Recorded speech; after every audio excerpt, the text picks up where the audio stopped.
Bismillahirrahmanirrahim. Assalamualaikum warahmatullahi wabarakatuh. Wassalamu ala manittaba'al huda. Dan keselamatan bagi siapapun yang mengikuti petunjuk-petunjuk dari Allah dan Muhammad Rasulullah sallallahu alaihi wasallam. Ya ayuhan nasu taqu rabbakumul ladzi khalaqakum min nafsin wahidah wa khalaqa minha zawjaha wa batha minhuma rijalan katsiran wa nisaa'a wattaqullaha alladzi tasaaluna bihi wal arham innallaha kana 'alaikum raqiba.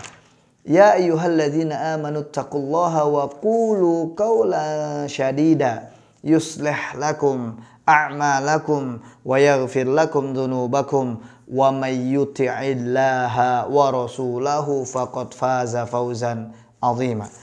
Fa inna asdaqal hadits kitabullah wa khairal hadi hadi Muhammadin sallallahu alaihi wasallam wa syarrul umuri muhdatsatuha wa kullu muhdatsatin bid'ah wa kulla bid'atin dolalah wa kulla dolalatin finnar. Ayyuhal ikhwan wal akhwati fillah rahimani wa rahimakumullah, sahabat LTTV yang dimuliakan Allah Subhanahu wa taala. Setelah di hari kemarin kita bahas tentang bagaimana kelahiran Rasulullah sallallahu alaihi wasallam, yang kita tahu Rasulullah sallallahu alaihi wasallam lahir dari Abdullah ayahnya bin Abdul Muttalib serta ibunya Aminah binti Wahab. Keturunan Rasulullah SAW adalah dari nasab-nasab yang mulia. Nah, saat ini kita akan bahas para ibu susu Nabi Muhammad SAW. Siapa saja yang sudah menyusui Rasulullah SAW ketika Rasulullah lahir ke muka bumi ini.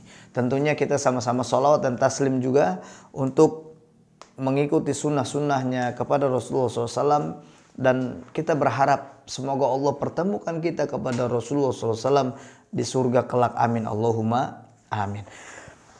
Para ibu susu Nabi Muhammad SAW, pengasuh Nabi Muhammad adalah Ummu Aiman, hamba sahaya ayahnya dari Habasyah atau Ethiopia. Adapun orang pertama yang menyusui Nabi Muhammad SAW adalah Thuwaibah, yang merupakan hamba sahaya pamannya yakni Abu Lahab. Dalam sebuah hadis disebutkan bahwa Zainab binti Abi Salamah mengabarkan bahwa Ummu Habibah binti Abi Sofyan mengabarkan sesungguhnya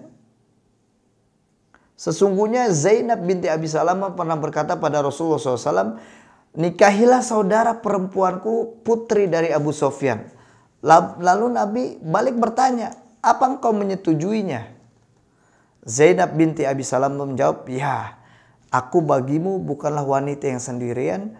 Aku mau wanita terbaik yang akan menemaniku adalah dalam berbuat kebajikan adalah saudara perempuanku sendiri.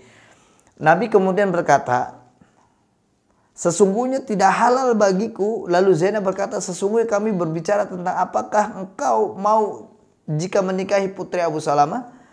Nabi merespon, putrinya Ummu Salamah. Aku menjawab, benar.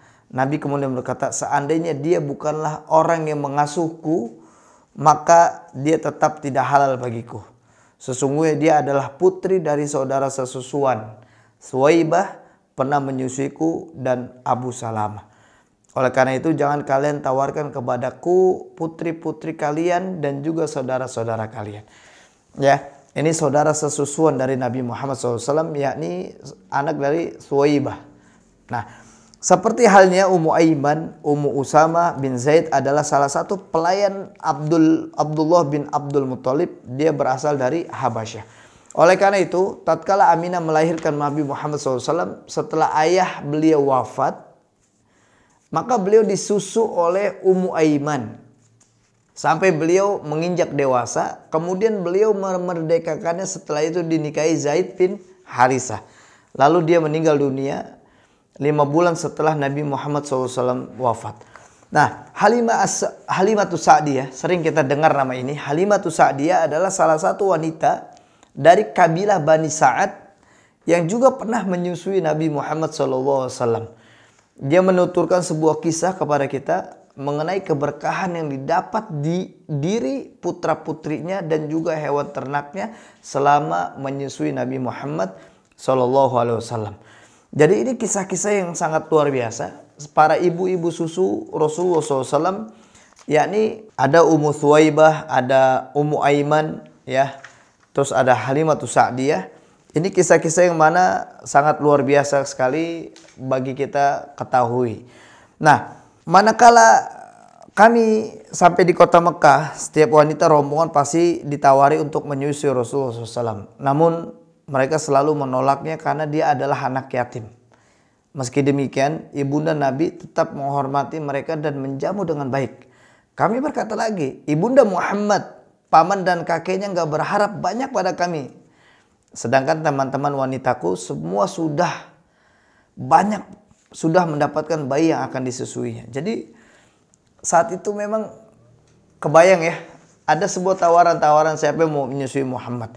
Nah, aku nggak menemukan bayi lain kecuali Muhammad. Akhirnya aku kembali lagi menemui keluarganya dan meminta Muhammad untuk aku susui. Demi Allah, kala itu aku mengambil Muhammad hanya karena aku tidak menemukan bayi lain kecuali Muhammad.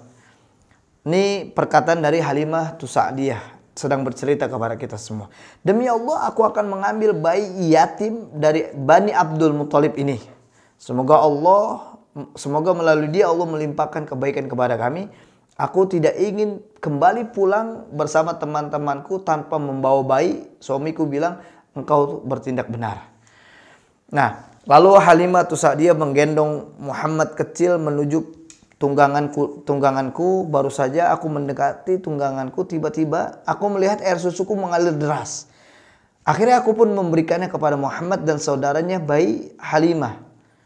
Kemudian suamiku beranjak menuju untanya. Tiba-tiba ia melihat susu unta betina pun memancar deras. Allahu Akbar. Ini sebuah keberkahan yang diberikan Allah kepada Halimah Sa'diyah saat itu. Yang memang ketika dia mulai menyusui Muhammad, air susunya mengeluarkan dengan derasnya sampai unta betinanya pun sama. Kemudian suaminya Halimah berkata, wahai Halimah, demi Allah kita benar-benar mendapatkan bayi yang diberkahi. Sungguh Allah telah memberikan anugerah kepada kita sebelum kita meminta. Akhirnya pada malam harinya kami dapat tidur dengan pulas dan perut kenyang. Pada malam hari tersebut kami tidak tidur bersama anak kecil kami. Jadi ini cerita yang memang sangat luar biasa bagi kita semua tentang bagaimana Halimah Sa'diyah ketika mulai menyusui Rasulullah SAW, kemudian kehidupannya setelahnya berikutnya Allah berikan keberkahan kepadanya. Bayangin, ini orang-orang yang ada di sekitar Rasulullah SAW di masa kecil Rasulullah yang akhirnya pun mendapatkan sebuah keberkahan yang sangat luar biasa. Oleh karena buat semua para sahabat TLT TV yang dimuliakan Allah Subhanahu wa taala, walaupun kita belum pernah berjumpa dengan Rasulullah SAW, walaupun kita hanya mendengar namanya, walaupun kita hanya mengetahui kisahnya, walaupun kita pernah mendapatkan sebuah perintah-perintahnya di dalam hadis-hadis sahih yang mulia, maka demi Allah, disinilah cara kita untuk mengikuti sunnah-sunnahnya demi Allah, dan disinilah cara kita yang tepat untuk menjadi umat terbaiknya Muhammad Rasulullah SAW. Tentunya nanti di akhirat kelak kita pun akan berjumpa dengan Rasulullah SAW. Paling tidak itu yang bisa saya ceritakan tentang bagaimana kondisi para ibu susu Nabi Muhammad SAW. Insya Allah di episode berikutnya kita akan bercerita tentang bagaimana peristiwa terbelahnya dada Nabi Muhammad SAW di masa kecilnya. Jangan lupa terus pantengin channel TLT TV. Tentunya like, komen, dan buat teman-teman yang menganggap ini bermanfaat, jangan lupa subscribe, karena subscribe itu gratis dan cuman kuotanya yang bayar. Barakallahu fikum wa faqakumullah. Wassalamualaikum warahmatullahi wabarakatuh.